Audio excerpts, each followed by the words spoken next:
There are four key uses of social media as a marketing tool. Businesses are able to directly increase their sales through the use of social media, through leveraging the relationships and trust that they've built to increase brand equity. Once that trust has been built, it's also possible for companies to start directly pushing sales, incentives, coupons to customers through social media when it's appropriate and engaging and relevant to the audience. Increasing sales directly through social media is possible even with the smallest companies and with the most specific target audiences.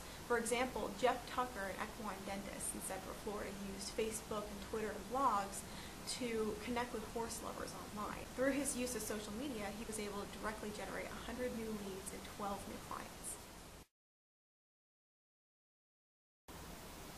Whether specific companies are out there engaging in social media or not, their customers are using social media, talking about their brand and also talking about their products.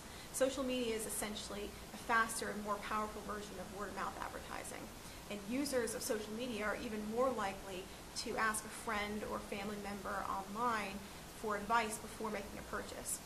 This increase in data content online through social media has also caused an increase in demand for data storage. Marketers use this information to gain insight on their target customers and also on their competition. When a business fixes a customer service problem quickly, it results in a 70% retention rate. It's much cheaper to keep a customer than it is to find a new one. So marketers are using social media as a way to increase customer retention. For example, Comcast created the Twitter account @ComcastCares, which they use to respond to customer service complaints. The use of this Twitter account has actually gained national recognition, and it's been very effective in increasing their customer retention.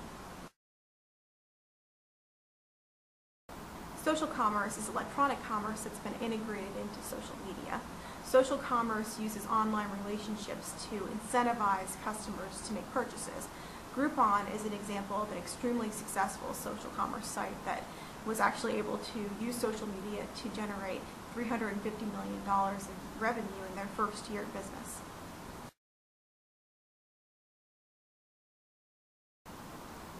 The majority of businesses are still really unsure of how to get started with social media.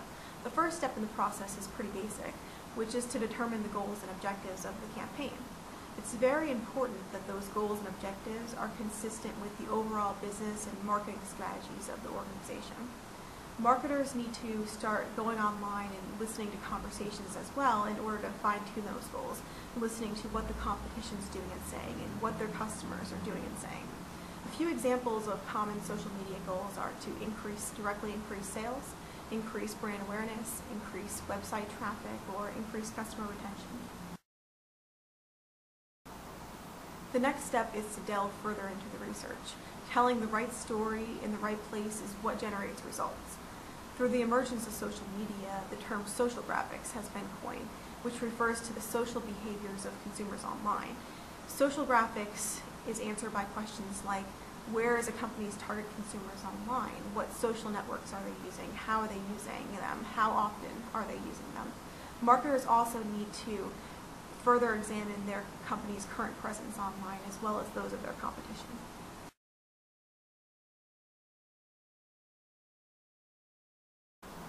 Once a strategy has been defined, then the implementation process can begin. First step is identifying and recruiting social media leaders within the organization to help advance the new marketing plan throughout the company.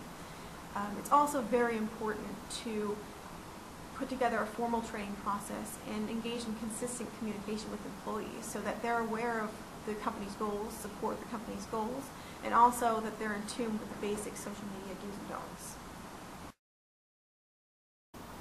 Next, marketers should begin developing relationships with key influencers within their industry by friending them on Facebook or following them on Twitter. And they should start joining into the conversation by answering questions on Yahoo or LinkedIn or following people on Facebook, joining into conversations on Facebook, posting comments, joining chats on Twitter. This step is extremely important because this is how a company starts to build a following through social media. At this point, a company is ready to start engaging with their audience online. It's very important to remember that customers have full control over the content that they access online, over the groups that they join and stay a part of. So it's very important that marketers truly engage with customers, deliver content that's relevant and valuable to them in order to keep them involved and engaged with their brands online. Measurement of the success of social media is dependent on the initial goals and objectives that were selected for the campaign. If the goal was to increase brand awareness or brand presence online, then a company would keep track of things like the number of fans on Facebook, the number of followers on Twitter, the number of comments on a Facebook page, the number of mentions of a brand on social media overall. If the goal was to increase sales, then a company would use a tool like Google Analytics to track hits to their website traffic, and also conversion of that traffic into revenue. As with any business process, social media implementation is never over. It's always extremely important to analyze, adapt, and improve a company's social media strategy. That's extremely important with social media because social media is immediate. When a consumer trend or taste changes, a company needs to change immediately in order to remain relevant.